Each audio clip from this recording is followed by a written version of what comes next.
Thank you, Joni. Thank you, Daystar. Thank you, Paula. And thank you, ambassadors, and the many friends of Israel from the Christian world. This is the city and the land where it all began. The Judeo-Christian tradition that promoted the belief in monotheism, a single God, that developed the idea of the sanctity of life, the sanctity of individual life, the idea of freedom. In an ancient world that was swamped with massive slavery, to build these ancient empires, the Jewish people came out with the idea that slavery should be limited and ultimately removed. This was revolutionary. The beginning of the idea of freedom began in this land. And that idea spread throughout the centuries, and especially in modern times, and changed the world. It gives hope to the world. It gives meaning to our lives. It gives a bond between the world's greatest democracy, the United States of America, and the world's vibrant democracy here in Israel. And that's a partnership that is bonded in faith, in history, in tradition. I had the great privilege of being invited to speak at the joint session of the American Congress. And I look on the wall and I see the quote from Moses. That's our common tradition, our common wellspring. We're immersed in the Bible. We live the Bible. We have a future because we have a past. And that past is shared by millions, hundreds of millions around the world.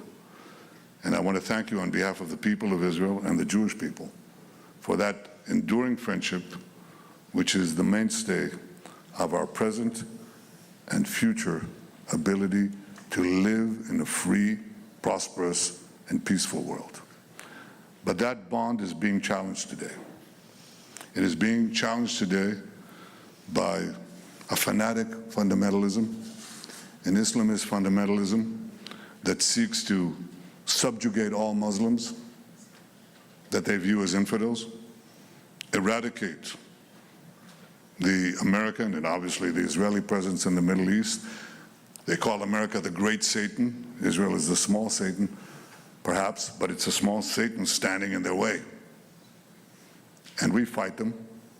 We fight them together, as we recently have with President Trump's leadership and our partnership.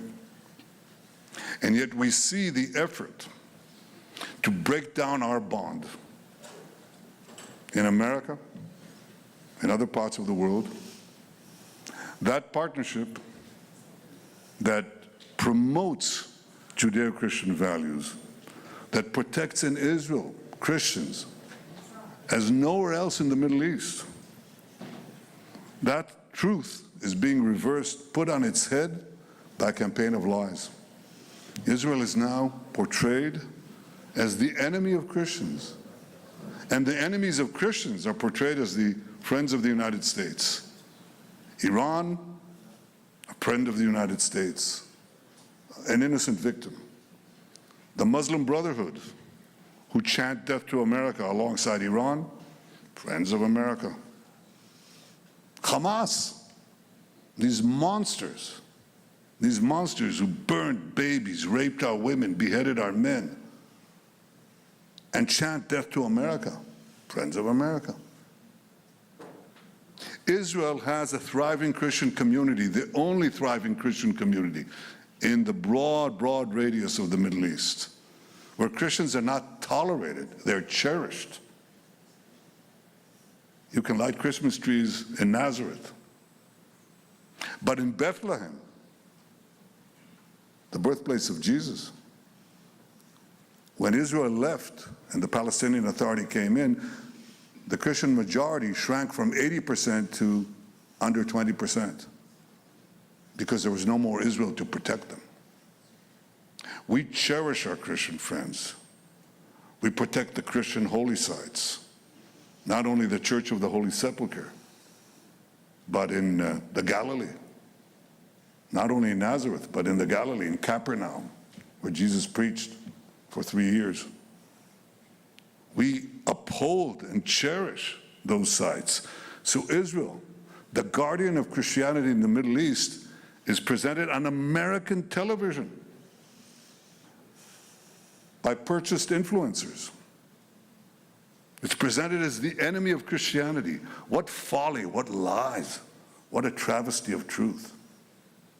So one of the things we have fought now, a 7-front war, we have an 8th front. And that is the front in the battle for truth. And I can think of no one who can carry this battle alongside with us, no one who can do it better than you on this channel, than you, Paula, and our many Christian friends who must fight for our common values, who must stand up for the truth. And by standing up for the truth, you stand up with Israel, and you stand with the Jewish people against this abomination of falsehoods. We can win this war exactly as we win the 7-front war. And I thank you for your support. I want to address also the ambassadors who are here. Your countries have strong Christian communities and a strong bond with this too. And I want to thank you for your support and the many, many, many millions around the world who voiced support for Israel during our great battles here. We haven't finished, but we're winning, and we'll continue to win. But the main thing that I want to stress is the importance of winning the battle for truth. And that is a battle that we fought even as we speak now. Israel is presented as though we are applying a campaign of starvation in Gaza. What a bold-faced lie. There is no policy of starvation in Gaza, and there is no starvation in Gaza. We enable humanitarian aid throughout the duration of the war to enter Gaza, otherwise there would be no Gazans. And what has interdicted the supply of humanitarian aid is one force, Hamas. Again, the reversal of truth. Hamas robs, steals this humanitarian aid, and then accuses Israel of not supplying it. Well, we've enabled the amount required by international law to come in. There are hundreds and hundreds of trucks loaded with tons. So far, we've supplied 1.9 million tons of food since the beginning of the war, almost 2 million tons. And now we have hundreds of trucks that are waiting on the Gazan side of the Kerem Shalom crossing. And it's international organizations, some of them very well intended, and it's the UN too. Food that they purchased, and we said, go ahead, deliver it. And they said we can't, because combat is going on. And we say, yes, we're combat, we'll fight. Where we're fighting, we'll continue to fight. But there are safe corridors. You can bring the food to anywhere you want. That is not a problem. So we've just announced that formally. Here are safe corridors. And the UN has no excuses left. No excuses left. Stop lying. Stop finding excuses. Do what you have to do and stop accusing Israel deliberately of this egregious falsehood. There is no starvation in Gaza, no policy of starvation in Gaza, and I assure you that we have a commitment to achieve our war goals. We'll continue to fight till we achieve the release of our hostages and the destruction of Hamas's military and governing capabilities. They shall be there no more. We shall not have any more of these massacres. We shall not have any more of these monstrosities. We stand for human freedom and human life, and that is not commensurate with Hamas or with Iran, other Iranian proxies.